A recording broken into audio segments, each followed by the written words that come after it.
বন্ধুরা, একটা ভূত পেতনির ইচ্ছা ছিল যে সে একজন মানুষের সাথে বিয়ে করবে এবং সে মানুষ খুঁজতে খুঁজতে সে জঙ্গলের পথ দিয়ে হেঁটে যাচ্ছিল।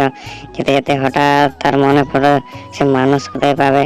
সে খুঁজতে খুঁজতে নাকাল হয়ে যায় এবং সে বহুত দুর্বল হয়ে যায় এবং সে চিন্তায় কাঁদতে শুরু করে দেয় এবং কাঁদতে কাঁদতে ভাবতে থাকে সে মানুষ কোথায় খুঁজে পাবে। সে গ্রামে খুঁজতে থাকে এবং সে তার মাথা চিন্তায় সে ঘুমিয়ে পড়ে।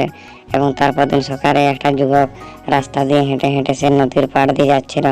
নদীর পাড় দিয়ে যেতে যেতে হঠাৎ সে ডাইনির চোখে সেই যুবকটি পড়ে।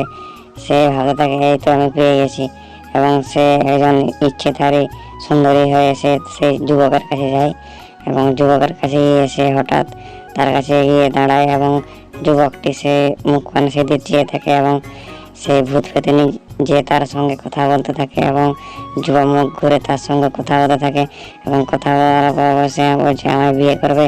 ভূত পেতনি তখন যুবককে বলার পর যুবক রাজি হয়ে যায় এবং তারা বিয়ে করে এবং তারপর দিন তারা রাতের বেলায় শুয়ে এবং তারপর দিন সকালে সে ভূত পেতনি তাকে তার স্বামীকে বলে যে বাজার থেকে কিছু বাজার নিয়ে আসেন, এটা খাবে কি।